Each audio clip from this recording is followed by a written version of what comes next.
Hi, everybody. Welcome to another episode of Fame ABC. Before we get started today, I want to be really clear about what this podcast is and what it isn't. On this podcast, we're not going to be judging people, we're not going to be diagnosing anybody. We study behavior, and that means that we look at patterns, we look at the environment, and we look at how these things shaped the individuals within these systems. To be frank, this podcast is going to be a blend of behavior analysis and sociology.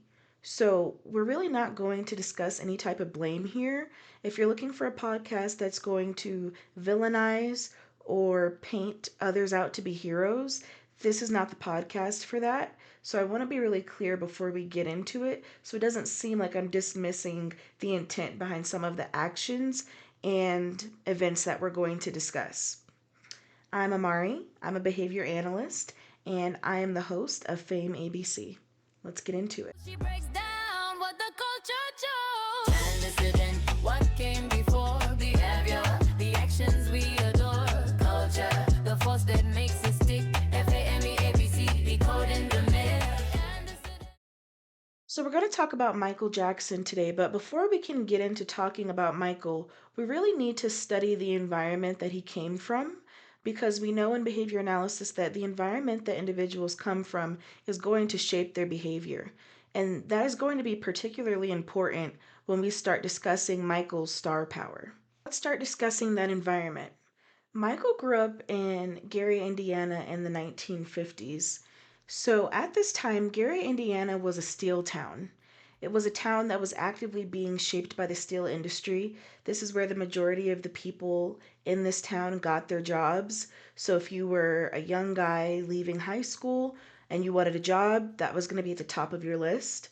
Um, it was a promise of stability. So for Black families that were migrating north from the South, it was a promise for a better way of life. They were leaving agricultural instability, they were leaving the violence of the South, and it was really a fresh start. I want to be really clear that two things can be true at the same time. So, while there was opportunity present in Gary, Indiana, there was also great danger present in Indiana. So, particularly in Gary, they struggled a lot with poverty. There were many families that were impoverished. There was a lot of drug activity, there was gang activity, and there were a lot of families that were moving into this area. So, it's really important to understand the vacuum in which the Jacksons were parenting. I think a lot of times in popular culture, the Jacksons often get painted out into these stereotypical caricatures. So, a very strict father and a docile mother. But I think it's very much so important to examine the environment in which Joe and Catherine were parenting to really give this story a fair assessment. In Gary, Indiana, the parents are often working long shifts. They are physically exhausted, they're financially stressed, and they're living under constant vigilance. And within this framework falls Joe Jackson, who was actually working in the steel mills in the 1950s. These are long, brutal hours that we're talking about. Now, Catherine, on the other hand, she was working at Sears, a department store at the time, and she was managing a large household of many children. There were very limited resources. The reality is the Jacksons were living on an income of approximately $8,000 a year between the two parents. So when you consider that this family had 9 members, later 11, that's a really big deal. I really want to talk about strain theory. I feel like this is a great framework to look at the Jackson family through.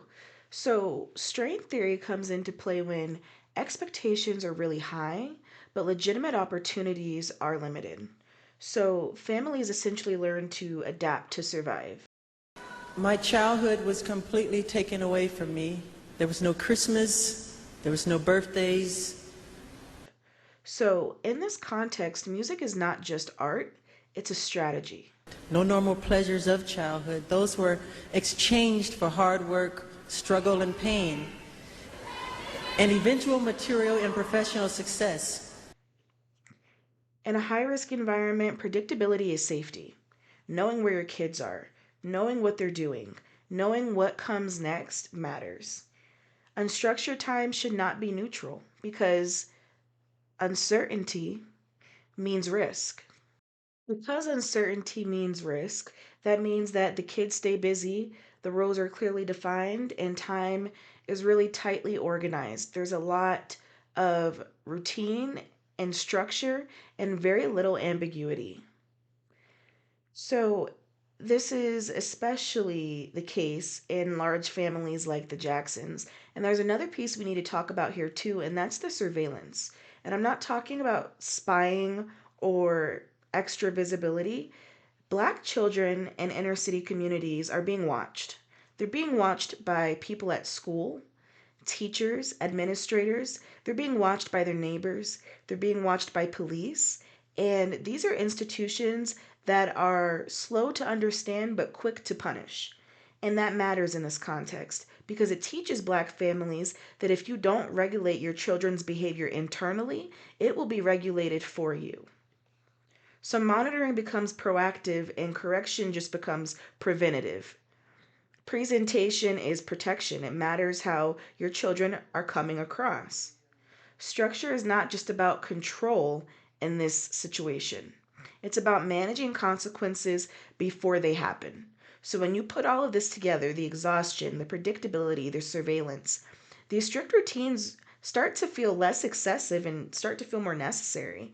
And this is the environment that I want you guys to understand that Joe and Catherine were parenting inside of. Next, I really want to get into the Jackson parents. So, in this section, I'm really not going to be talking about personalities. I'm more so going to be talking about the roles and contingencies that the Jackson parents fulfilled. So, first, let's start with Catherine. Catherine is the mother, the matriarch of the Jackson family, and as a child, she contracted polio, so she had to learn endurance early. She learned to withstand discomfort. So, Catherine really loved music, country music in particular. She wanted to be a country singer. When she was in school, she played in orchestra and she also played in band. So, music really runs in that Jackson blood. So, that was really cool to see in researching for this podcast. Catherine was raised Baptist, which I found really interesting because later on she converted to the Jehovah's Witness religion and she brought her children along with her. Joe was actually Christian, so I thought that was really interesting as well in my research. Now, I don't want to dig too deep into the Jehovah's Witness religion, but for this story in particular, it is important to understand that belonging to that religion comes along with very clear rules, moral certainty, fewer choices, and more predictable outcomes. And behaviorally, this looks like Catherine modeling emotional regulation, as we would say in applied behavior analysis. So, Catherine was really a pillar of modeling what it looks like to follow rules and to accept authority. That's just a part of that Jehovah's Witness religion. So, I want you guys to think of this not necessarily as submission, but more so as adaptation. And I really feel like that disrupts the narrative that I was talking about earlier and how people portray and interpret Joe and Catherine in the story of Michael and the Jackson Five and their daughters. We're going to be moving on to Joe Jackson next. This is the father or the patriarch of the Jackson family, and he was born in rural Arkansas. He was the oldest of five children. He was raised under super strict authority. His parents separated when he was about 12. He lived in multiple households growing up. There were different caregivers. Sometimes he was living with mom, and then at another point in his life, he was living with his dad. And that comes along with multiple rule systems. And this matters behaviorally, not so much psychologically in the terms that I'm discussing. So, early environments, we know in applied behavior analysis, teach children rules about power and safety and what's acceptable. So later on, when we get into Joe's teen years and we start discussing his boxing background, that alone comes with a lot of discipline. So you're talking about clear contingencies, effort, and what outcomes that leads to, as well as discipline and what successes that leads to. Unfortunately, Joe had to leave boxing and he entered factory work. So this is when we start to see him working in that steel mill. And in this context, output matters. Timing is super important, and mistakes have consequences when you're working in those types of environment. So while Joe was a musician, his music started to take a back seat to the responsibilities that he had in life. So for Joe, music was not just playtime. It was something that he was passionate about, but it was also work for him. And it was something that he believed took discipline, and he believed that notoriety in that musical scene was something that was truly earned. To keep you guys up to speed, at this point, we've got quite a few rules in the Jackson family.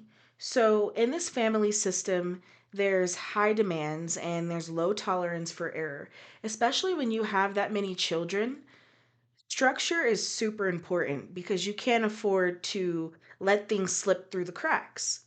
Gary, Indiana was a tough area at that time, and he just wanted us to be able to protect ourselves.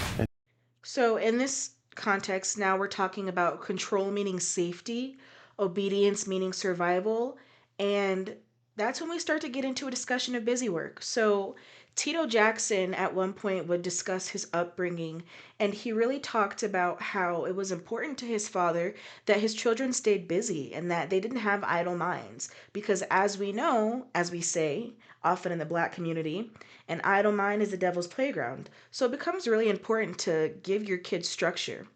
And Tito described busy work. He would make us do things like pull the neighbor's weeds or move these stack of bricks over here. Then next week he said, put them back over there. This is really just about keeping those kids busy, keeping them off of the streets, keeping them out of trouble. You have to remember that in this family, the Jacksons, I believe there were six brothers. So when you are raising black boys, structure is extremely important. Making sure that their downtime is structured and they have productive activities to engage in should be at the top of your list as a parent when we're talking about raising kids in these types of communities. So when you have an environment that has a lot of drug abuse and poverty and gang activity, your children need structure. When children don't have structure and they have too much idle time, they often fall victim to these systems. And so Joe and Catherine were really dedicated to making sure that their children did not end up as another lost cause. They cared about how their children turned out. And because of this, they wanted to make sure that their boys had discipline that was extremely important to them. So while we often hear the Jacksons talk about not having that downtime to go out and play, or just having that natural downtime that children really do need developmentally, it begins to make more sense when you look at the environment. Too much downtime is a risk, as we discussed earlier. So, behaviorally, busy work fills time, it reinforces being compliant, it teaches endurance, and it teaches the ability to sustain hard work. It reduces that unstructured behavior. This is risk management. That is how we would refer to this in applied behavior analysis. It's not random strictness, it's risk management. So I always felt my parents, especially my father, raised his sons to be men at early age because he knew we have to be men for the rest of our life. I'm really setting the stage to explain to you guys how music entered the Jackson home. It entered the Jackson home as a learned behavior, a practiced behavior, and a behavior that was reinforced. Catherine, from a very young age, was teaching the boys to harmonize, to match her pitch when she would hum. And she was teaching them to listen and to adjust. My mom used to sing and hum. You know how ladies do when they clean and they hum. So she would sing her favorite country songs, and we would harmonize with her as little boys and sing along with her. And She taught us a lot of country songs and harmonies. So when we hear that really nice, in harmony, in sync, Jackson 5 vocalization, when we hear that, that is a result of Catherine's teaching from a very young age. So we're talking about modeling and shaping. And in ABA, when we talk about modeling, you are physically showing someone how to do something, and you are shaping approximations of their behavior to the correct response. And this means demonstrating, you're imitating, you're giving feedback, and you're making way for the child to make improvement. We're working towards successive approximations of the desired behavior. We often talk about Michael's star power and Janet's star power, but in this story, it's so important to understand that the Jacksons as a whole were extremely musically gifted, and it was almost an anomaly. But when we look at the environment, it becomes less of an anomaly and more of a consequence of years of conditioning. So when we talk about Tito Jackson, he plays the guitar by ear, and he told this story that I think is really important to the Jackson 5 story. And he remembers when he was a child and he enjoyed playing the guitar. Now, Tito didn't have a guitar of his own, he was playing his father's guitar. So when his father would go to work, his mother would allow him to practice playing the guitar secretly. And this continued for a while. He was good, he was getting better. And everything was good until one day when Tito accidentally broke a string on his father's guitar. Now, this story has been told in a lot of different ways over time because it kind of explains how the Jackson 5 came to be. But Tito was practicing playing this guitar. He accidentally broke a string and he didn't know how to fix it. So he had no choice but to put that guitar back and just wait for the consequences. And when Joe returned home, he was really upset about it. He was irate. Remember, this is something that he's deeply passionate about and that he views as a source of teaching discipline. So he was really upset about it initially. And at first, he restricted Tito's access. So he told him he, again, was not allowed to touch the guitar. He was banned from playing. But after Joe heard Tito play, and realized how gifted he was, he ended up going to the pawn shop and buying Tito a guitar of his own. So when Joe sees skill, that contingency changes now. Rather than punishment, we start to see him supporting this habit. And in ABA, this is a great example of differential reinforcement. You're essentially providing reinforcement for correct responses, desired responses, and withholding reinforcement for undesired behavior or maladaptive behavior. So behaviors that start to produce valued outcomes are strengthened over time, such as the skill to play music, or in Tito's case, the skill to play the guitar. This is when we start to see music becoming organized labor in the Jackson family. Tito also tells the story of how he learned to play by ear. And again, this is not by chance and it's not out of the blue. Basically, his father would go to the record shop, he would buy him a new record, he would come home and he would tell him, I want you to learn how to play this record by the time I return home from work this evening. And this puts great pressure on a child to perfect their skill in a very short amount of time. So deadlines are set and roles emerge. So we will learn the song, choreograph it, learn the harmony, learn the music to it, and we'll be performing it that night.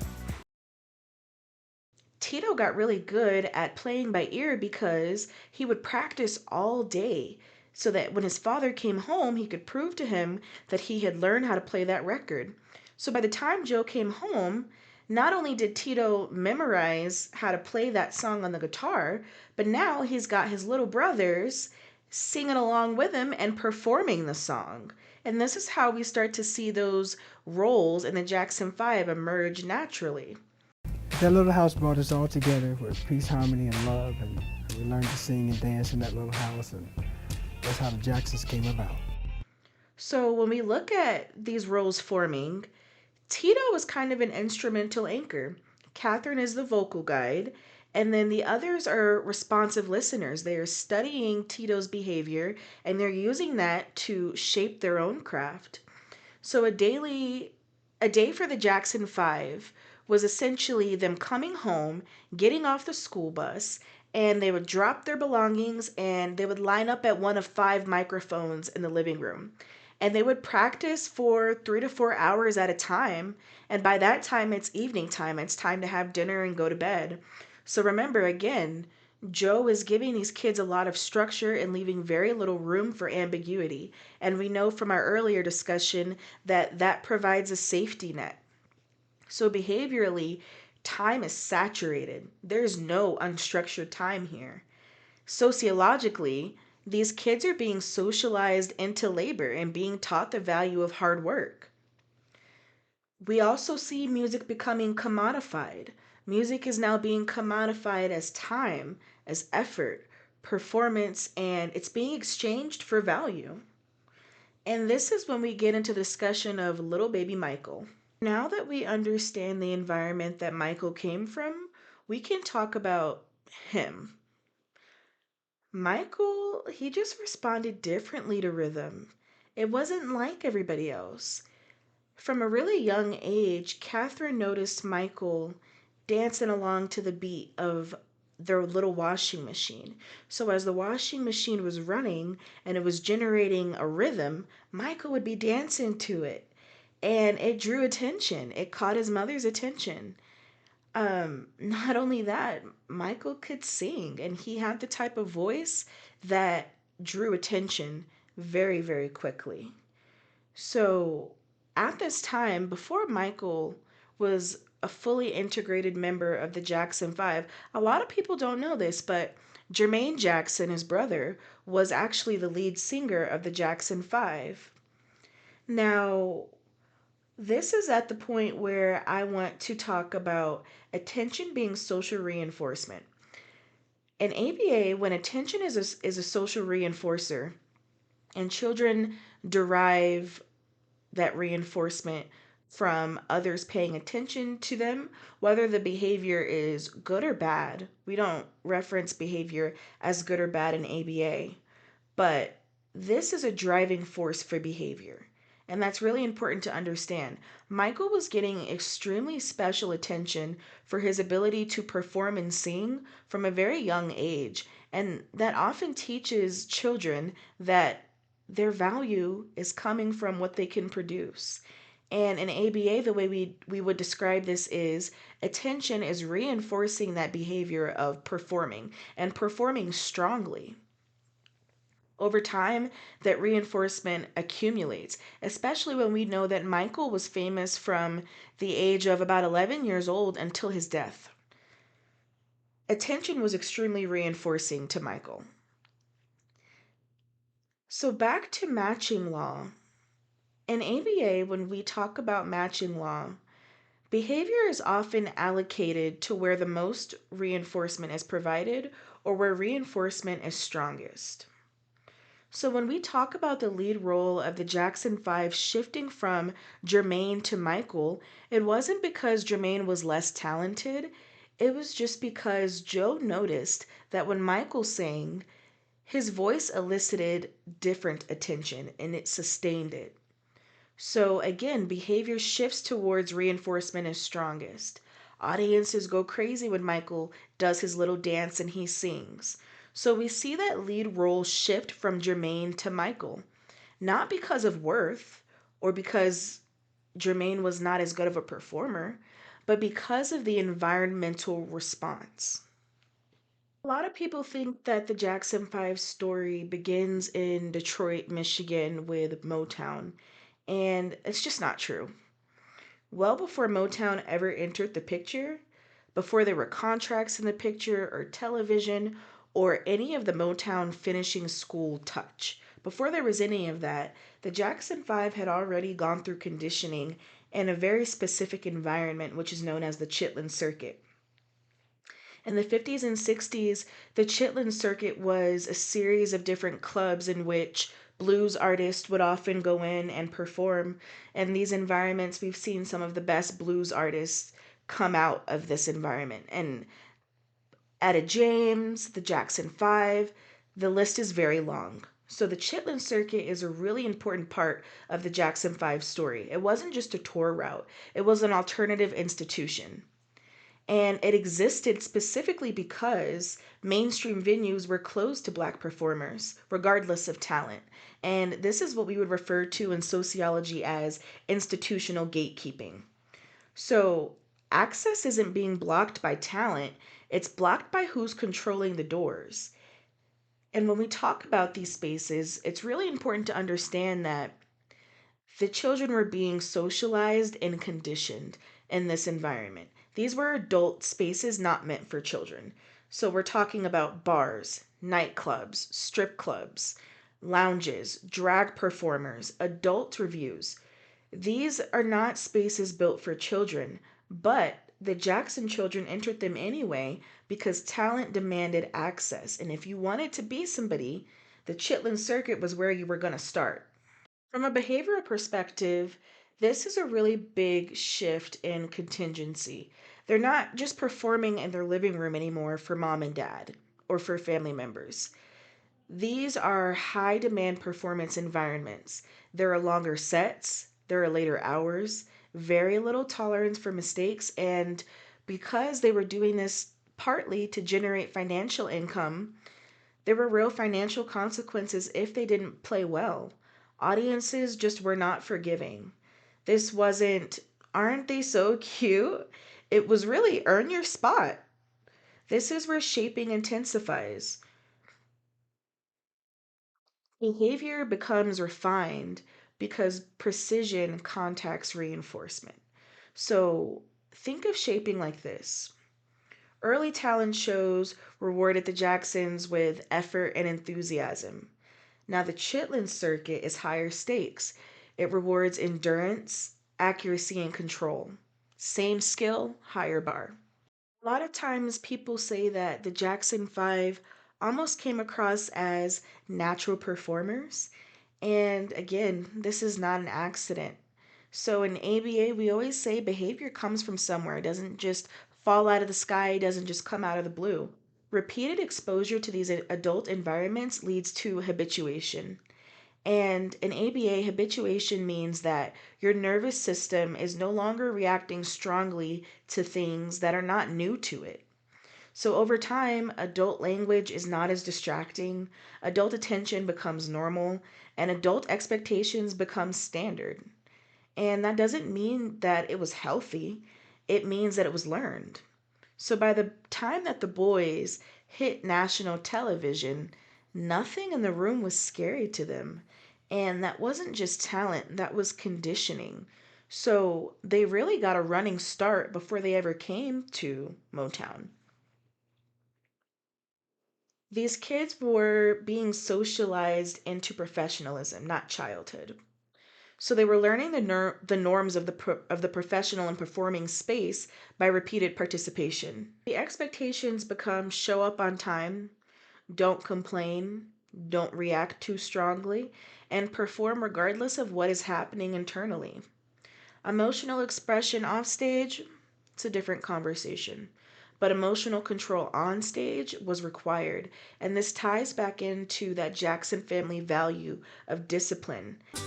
Their schedule was a grueling mix of school, rehearsal, and travel. And this matters a lot later when people ask, why did Michael seem so comfortable around adults? Or why was Michael so shy off stage, but so confident and boisterous on stage? And the answer is just not a mystery. It comes from constant exposure. From 6, 7, 8 years old, Michael is being socialized to perform for adults, to perform for audiences, to be more adult than he really is.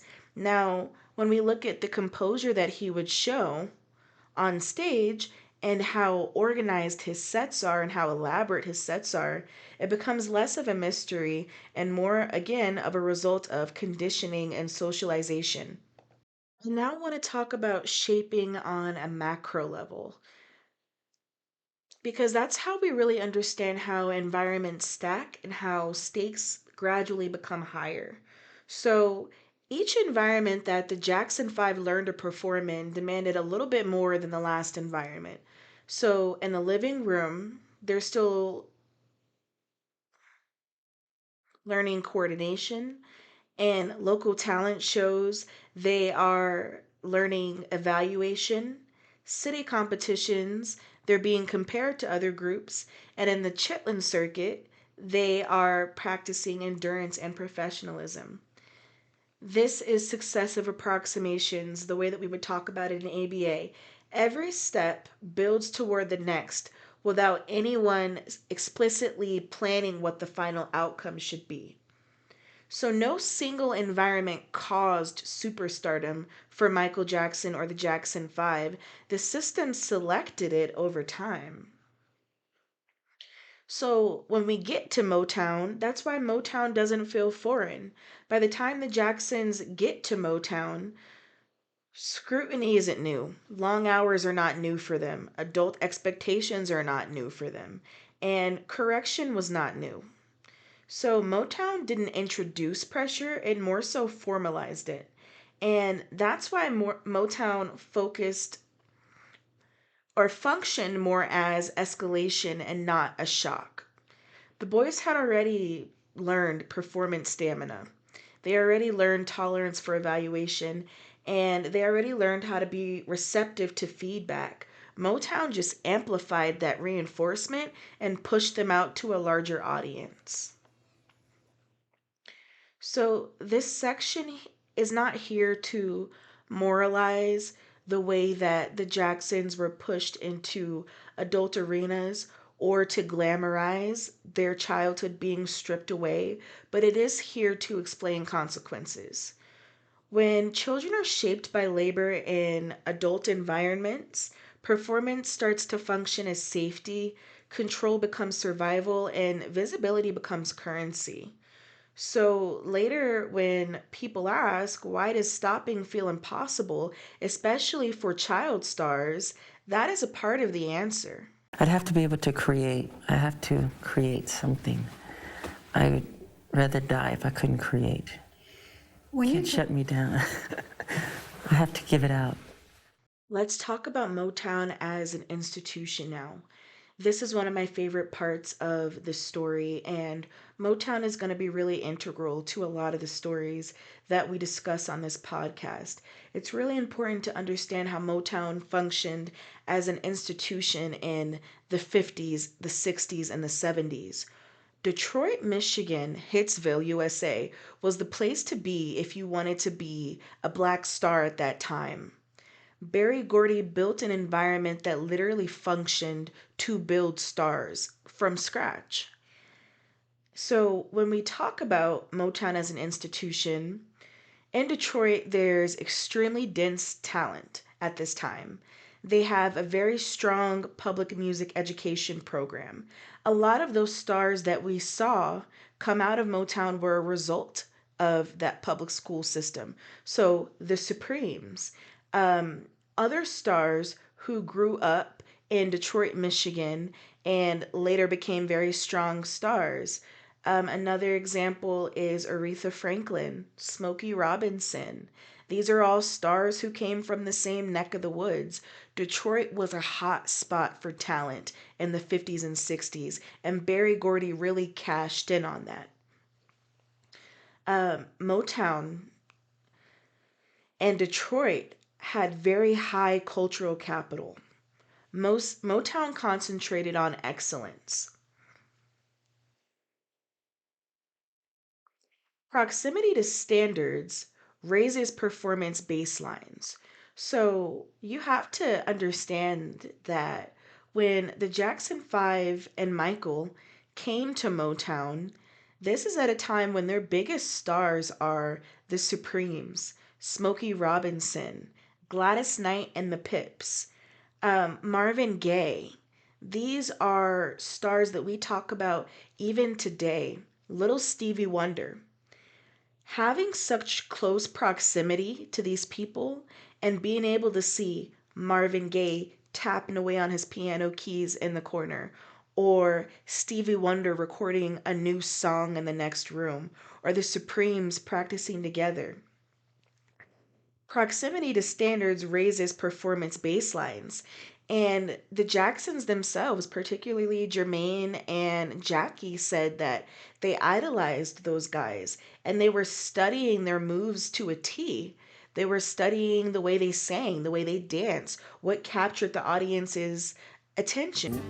All the entertainers were very nice to us. They would give us pointers, tell us we're great, you're nice kids, keep it that way, don't get into the wrong things. And we were more like everyone's children in show business. Proximity to standards raises performance baselines. Michael would be backstage studying everybody who was on the show, everybody. He would just stand there and watch and see what he could take out of that and learn. They were working near some of the greatest acts of the century. And they were all coming out of that same finishing school, which is really, truly incredible when you look back at it, because it's really hard to replicate something like what Berry Gordy did. So, entry into Motown functions as a behavioral cusp. New doors are being opened to the Jacksons that otherwise would not have been available had they not mastered those previous skills. That means new environments, new reinforcing contingencies, and a whole new level of access. Very quickly, the Jackson Five became the biggest stars in the USA, and some of the youngest as well. And you also have to remember that the Jacksons are coming from an extremely impoverished background. There were 11 family members living in a two-bedroom home that was the size of some people's two-car garages. And while that's really difficult for us to picture, this represents a shift in social mobility. Going from Gary, Indiana to Detroit to eventually California was representative of the social mobility that the Jacksons were experiencing. Reinforcement density literally exploded.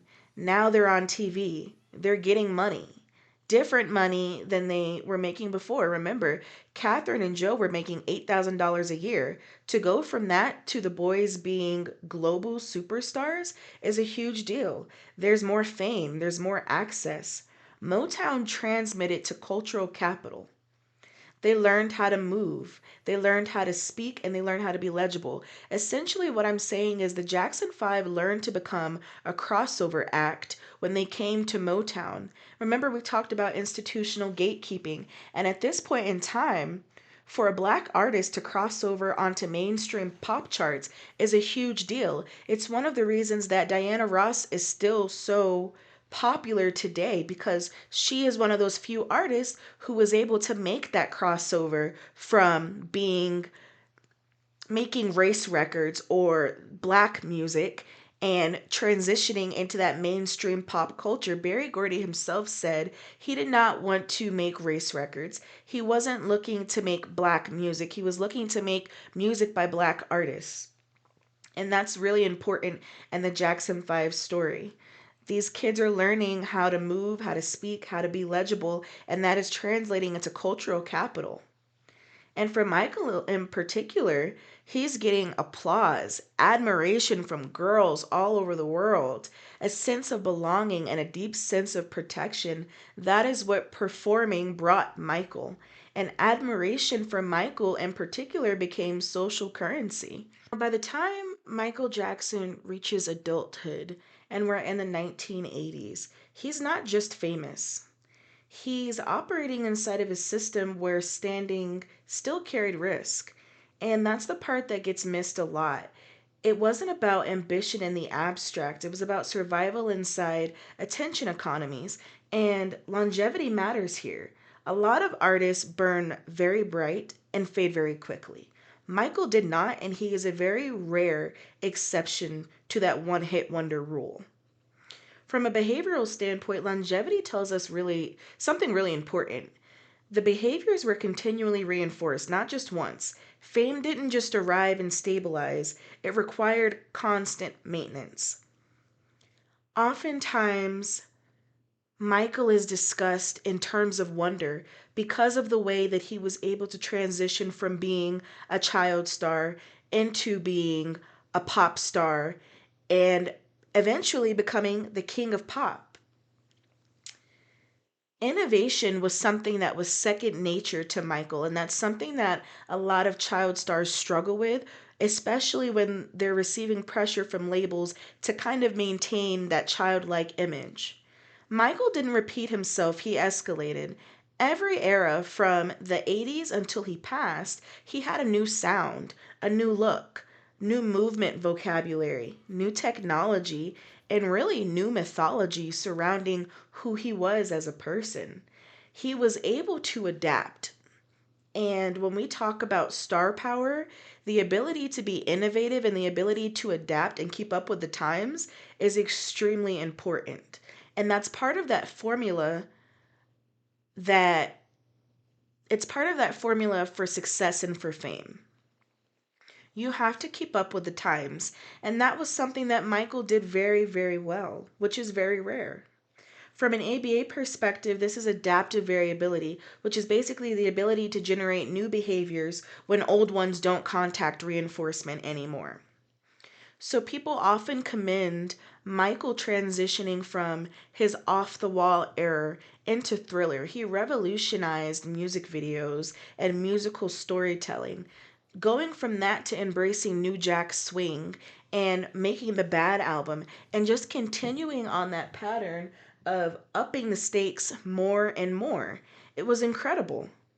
In simple terms, whatever worked before stopped working, so something new had to emerge, and that is how Michael viewed innovation and perfectionism. Let's talk a little bit more about repetition isn't safe. In entertainment systems, reinforcement thins over time and reinforcement saturation happens. So, when audiences get used to something, the novelty wears off and the emotional payoff decreases. That's when reinforcement thins, and behavior is either going to escalate, change form, or extinguish. And Michael chose adaptation every time.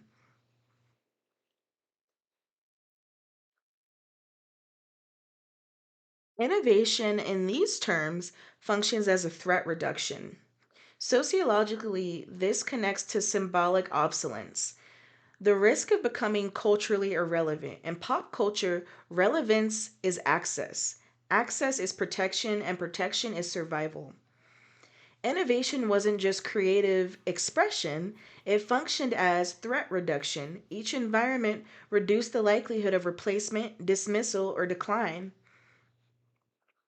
So naturally, perfectionism follows.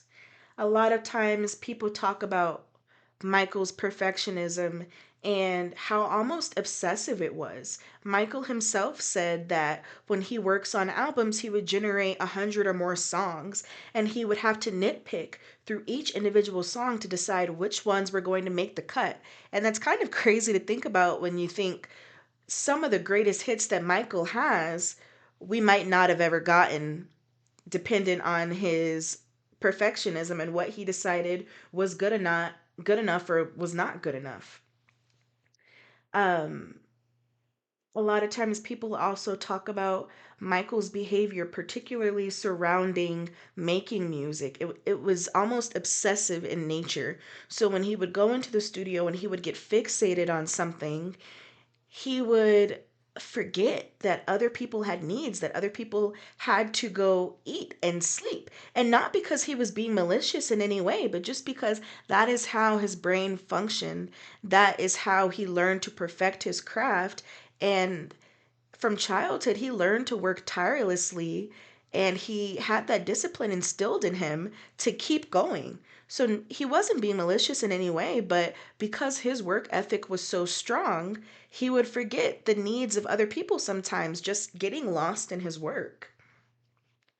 So, when innovation works, it's very reinforcing, and over time, improvement itself becomes reinforcing. Not just the applause, but the act of refining. This is what behavior analysts call automatic reinforcement. The behavior produces its own internal regulation. It feels good to do, and you don't need anybody else to facilitate it. You can do it yourself. Improving didn't just lead to praise, it regulated anxiety, uncertainty, and risk. And most importantly, fading from the public eye. Because we know from childhood, social attention is very integral to who Michael became as a person. So perfectionism serves almost as regulation and much less as a personality trait. And that's what I want you guys to think about when you think about the story of Michael Jackson. While he was a star and an exceptional one, he was still a human being. And my goal in this podcast is to humanize the people that we talk about and to better understand what motivated them and what led to the choices that they made. So it's important to be really precise here. Perfectionism in this context is not ego or vanity or narcissism, it's self regulation and high surveillance systems. Sociologically, perfectionism generally emerges when mistakes are going to be public, evaluation is constant, and replacement is easy. Preparation becomes control, and control becomes safety. And when we understand this, we get a better idea of who Michael was. There's another process at play here that I want to discuss a little bit more in depth too, and that's behavioral crowding, which is what happens when one highly reinforced behavior consumes time, energy, and attention at the expense of basic needs. So, when we talk about Michael working in the studio, this is where we see him forgetting to eat, not sleeping, and isolating himself during those creative periods and recording more songs than can fit on an album. It's not pathology, it's selection pressure. So, in a system like this, stopping does not feel like rest, it feels like risk, especially when admiration equals value. Inactivity feels like disappearance or possibly being forgotten. This is contingency based self worth when value is experienced only when performance occurs. And Michael himself said that he believed that if he could garner the admiration of the masses, that it would mean that he was important. And when we talk about that, it's really sad. So I like to mention that as a part of his story because it really does help you better understand who he was as a person, and it helps see him as less of a myth and more of a man. So Michael didn't just survive within this system, he learned it and he mastered it. Attention cycles and media timing, how to create visual spectacle and sonic escalation. So when we look at his career through this lens, now that longevity does not seem accidental at all or by chance. It's the outcome of being conditioned so early, of receiving a really dense reinforcement history and relativity to performing. Um, it's the outcome of institutional socialization and adaptive innovation. This episode was not seeking to diagnose Michael or to say what was wrong with him or what happened to him. It's more so asking what kind of person does this system produce? When labor becomes a product and admiration now becomes currency, performance becomes belonging and behavior adapts. Michael didn't just chase perfection, he was shaped by a system where perfection reduced danger. And improvement didn't just feel good, it felt necessary. In listening to this podcast, I hope that you guys gain a better understanding that fame is not random and it's not magic. There's a science to it. Fame is shaped by environments, it's maintained by reinforcement, and it's regulated by institutions. People don't just get famous overnight. They're selected, they're conditioned, and sustained within systems that reward certain behaviors and punish others. This podcast really is not about judging the people inside of these systems. It's about understanding the systems themselves and humanizing the individuals involved.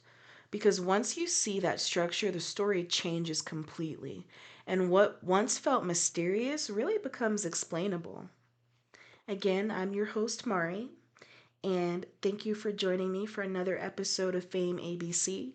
And I hope you guys join me again next time. She breaks down what the culture